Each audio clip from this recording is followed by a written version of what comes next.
اسمي محمد إبراهيم فتحي محمد. لا على مستوى شوية عشان محمد إبراهيم فتحي محمد. عندك كام سنة يا محمد؟ ماشي في 27. تشتغل ايه؟ نقاش. متجوز؟ اه. ساكن فين؟ ساكن في حدائق القبة في المليحة. فين في الملاح؟ في شارع متفرع من الخليج المصري. احكي لنا كده بالظبط حياتك ايه مع القصة اللي انت دخلت فيها دي كده؟ مفيش، ابتديت بالسلفية. تمام. ابتديت ان انا اصلي معاهم والتزم ببعض الهدي الظاهر. نعم ايه؟ مع السلفية. تمام. وبعدين بعد سافرت السعودية، اشتغلت هناك 4 شهور ونص. سنة كام؟ 2010. كويس. بعد ما قعدت 4 شهور ونص ورجعت. بعد ما رجعت كانت الثورة، ثورة 25 قامت. كنت نزلت في شهر 3. ابتديت انزل الميدان في الاعتصامات والامور دي. اتعرفت على اشخاص في الميدان ابتدوا يعرفوني الضلال بتاع شيوخ السلفية. تمام. وبعدين ابتدوا يعرفوني منهج التوحيد والجهاد. تمام. كويس. في حاجة عايز تسأل فيها؟ بعدين يعني وبعدين رحت التدريب اللي هو في سينا دوت، من خلال الناس اللي انا اتعرفت عليهم دول. ايه؟ ورحت هناك اتدربت على السلاح. مين اللي خدك مهلا الله؟ انا ما اعرفش حد فيهم، يعني هو ناس كلهم كانوا بيتعاملوا بكونة وهمية يعني. سافرت ازاي يعني؟ سافرت من الموقف بتاع المرج اللي بيروح الأنطرة شرق. عديت الأنطرة شرق والعربية كانت مستنيانا وخدتنا غمتنا يعني ورحنا هنا. عند الأنطرة شرق؟ كنت انت اتعرفت على مين فيهم بقى؟ كنت اتعرفت على واحد اسمه طارق. عن طريق ايه؟ عن طريق واحد اسمه أنور. وأنور اتعرفت عليه ازاي؟ في الميدان. كله في في الميدان؟ الميدان. وعرضوا عليك الجهاد؟ عرض عليا ان انا اعد نفسي يعني. تعد نفسك؟ حتى ان انا ابقى مستعد لو في اي ساحة طالبة مجاهدين اقدر ان انا اروحها وكده. تجاهد ضد مين؟ اي حد بيحارب دين الله عز وجل، واي حد بيحارب الموحدين. وايه الفكر اللي هو في دماغك يعني؟ مش فكر حاجة، انا فكري بسيط وسهل، والقرآن كله بيقول الايمان بالله والكفر بالطاغوت. والطاغوت هو كل ما تجاوز به العبد حده مع الله من معبود او متبوع او مطاع. كل من يتخذ خاصية من خصائص الله عز وجل وينسبها لنفسه، سواء في التشريع أو في النسك أو في أي شيء من أنواع العبادات، ويجعلها حق له ويتبع الناس على ذلك، فهذا طاغوت، ومن يتبعوه فهم عبد للطاغوت. يعني كله كفر؟ مش كله يعني، في موحدين الحمد لله إن كانوا قلة يعني، بس في أكيد مسلمين. الأمة لا تنقطع من الإسلام.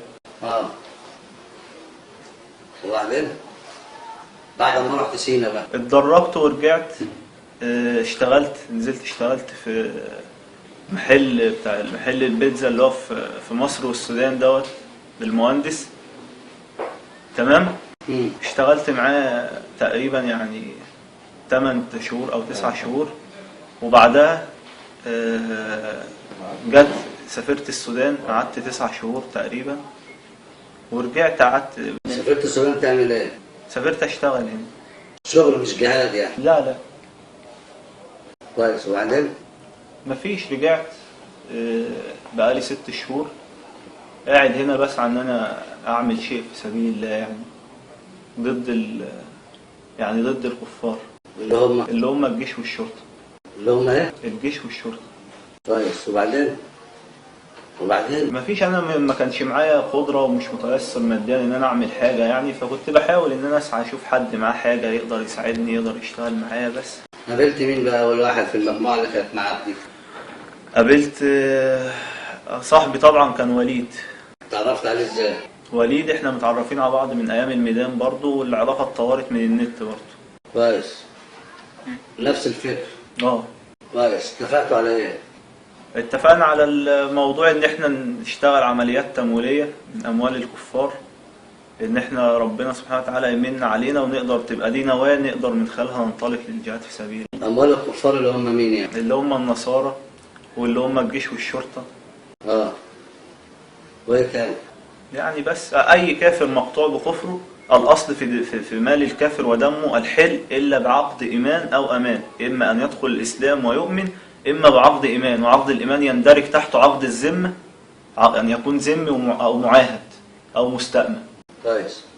فلا توجد حالة من هذه الحالات في زماننا هذا، لعدم وجود ولي امر مسلم وعدم وجود مسلم يعني امام للمسلمين. اتفقتوا على ايه بقى انت ووليد؟ اتفقنا ان احنا يعني هنجيب ناس ونتصرف في سلاح وكده، ونعمل محل ذهب، نرصد محل ده ونبتدي نشتغل عليه. اللي هو فين؟ اللي هو في الحي السادس. مين اللي ودالك المحل ده؟ اللي وداني المحل كنت انا والاخ وليد، احنا اللي عارفينه. ومين تاني؟ لا ما حدش تاني، احنا اللي كنا عارفينه وكنا بنتردد عليه. ومين اللي جاب بقيه المجموعه اللي معاك؟ انا اللي جبته. كنت اعرف خطاب من النت. خطاب ده مين ده؟ خطاب من اسكندريه. ده الكونيا بتاعته اسمه خطاب ولا اسمه الحقيقه خطاب؟ هو اسمه خطاب، ابو خطاب يعني كده، ما اعرفش عنه حاجه اكتر من كده. وجه امتى بقى هو؟ هو جه قبل التنفيذ بيوم. هو لوحده؟ هو ومعاه 2 كمان. كويس. واحمد فؤاد اللي هو ابو يوسف اللي هو في السياره، واتعرفنا عليه برضو من حوالي 3 أسابيع يعني، فتره وجيزه يعني. نزل يوميها معانا والمحل. والمحل ده فين بالظبط؟ في الحي السادس، في مول في الحي السادس. المحل اسمه سوليتير. هتعملوا فيه ايه؟ يعني كنا ناويين ان احنا ناخد الذهب اللي فيه بس. تسرقوا الذهب اللي فيه وبعدين تجيبوا ايه بقى؟ يعني هتسرقوا الذهب وبعدين بقى تعملوا في هنغنم الذهب اللي فيه هنغنم. هتغنم؟ كويس. هنغنم الذهب اللي فيه وبعدين نجيب، ربنا يعيننا ونجهز نفسنا بسلاح، لان واجب على المسلم الاعداد في سبيل الله. لما كان معاك سلاح؟ السلاح مش بتاعي. مين اللي كان جايبه؟ السلاح اللي جايبه يعني وليد وابو يوسف. وليد وابو يوسف. والسلاح اللي كان معاك عباره عن ايه؟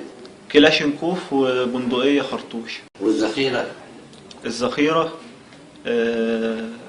هي طلقه، كان في طلق ما اعرفش عدده كام، ما كانش في مخزن، كان في كيس اسود، وكان في خزنه كامله في الكلاش، خزنه مليانه. كويس. وبعد ما اجتمعتوا بقى كلكم تمام، رحتوا على فين؟ يعني رحتوا بالعربيه انت وابو يوسف على فين؟ رحنا وقفنا لما اجتمعنا يوم التنفيذ يعني. رحنا يعني العربيه كانت شكلها ملفت للنظر، كان متغطي، النمر بتاعتها متغطيه والفوانيس متغطيه، فهو ماشي في الطريق في اماكن فيها ناس، فانا طلبت منه انه يروح مكان يكون عمومي، طريق عام، بحيث انه ما يبقاش فيه رجل كتيره والعربيه شكلها ما يلفتش النظر، ونركن في اي حته كنا كده. وانت كنت قاعد فين في العربيه؟ انا كنت قاعد جنب السواق. كويس. والسلاح كان فين؟ السلاح كان بين رجلي وكنت حاطه يعني. ومين السلاح الآلي ولا الآلي؟ الآلي كان معايا. والخرطوش؟ الخرطوش كان ورا في الكنبه اللي ورا. مع مين؟ كان محطوط بينهم يعني تحت رجليهم. اللي قاعد ورا مين ومين بقى؟ اللي قاعد ورا كان من ناحيه السواق ابو القعقاع اللي هو محمد المصاب بطلق في ظهره، واللي في النص ابو خطاب، واللي ناحيتنا احمد. كان اللي هو جاي من اسكندريه برضه. هم جايين طرف ابو خطاب. كويس. وبعدين ايه اللي وداكوا المكان بقى عند الكنيسه؟ احنا كنا بعيد جدا عن الكنيسه، واحنا رايحين نقف في مكان بحيث ان ما فيهوش رجل ومحدش يلفت نظره العربيه يعني. انا طلبت منه انه يقف في مكان عمومي في حته كنا بعيد عن الكنيسه بما يقرب اكتر من كيلو كمان يعني، احنا كنا بالكاد شايفينها من بعيد. تمام. فجأة ابو يوسف نزل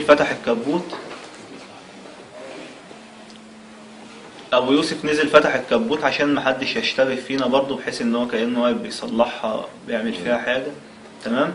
فجأة فوجئنا اللي هم الفردين الامن دول يعني جايين من ورا العربية ومفيش مسافة 15 متر، جايين ومعاهم الكلاشات وبتاع ولابسين الستر بتاعتهم وداخلين علينا، يعني داخلين بيمدوا ناحيتنا. فالمهم ابو يوسف قلت له اركب واجري، اركب يا ابو يوسف، فهو اتسمر مكانه، يعني ما ما خدش قرار.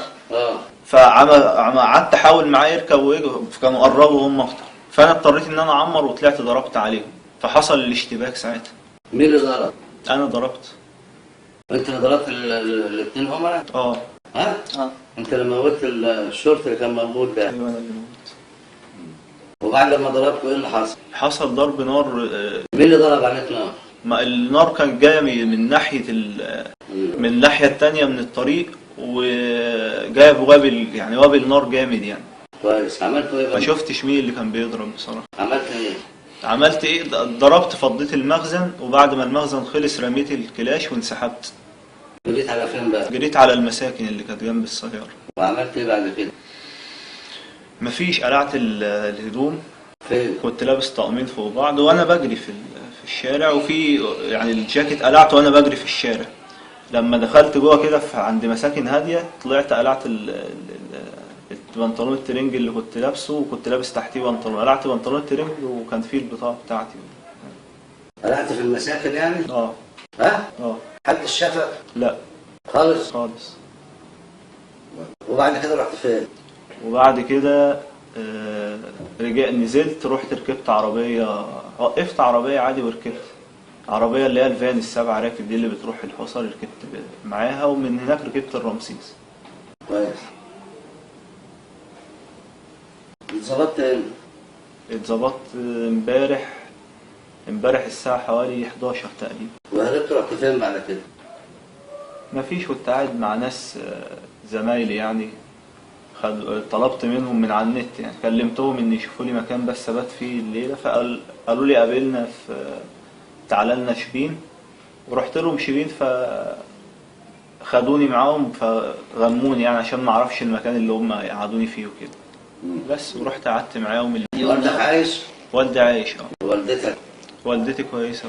كفر ابوك برضه؟ هو مش محقق للتوحيد. نعم؟ مش محقق للتوحيد، يعني لم يكفر بالطاغوت ولم يحقق يعني. مش فاهم يعني، انت بتكفره يعني ولا ما بتكفره؟ كافر. والدك كافر؟ ليه؟ لا، ما لا يعرف لا اله الا الله، ولا جاهل التوحيد، جاهل لا اله الا الله ليس من اهلها. ووالدتك؟ نفس النظام. بتكفرها برضه؟ وبتاكل معاهم؟ لا، ما باكلش معاهم. وانت كده صح يعني ولا كده انت في ضلال؟ لا انا صح. لا؟ صح. انت اللي صح. الحمد لله.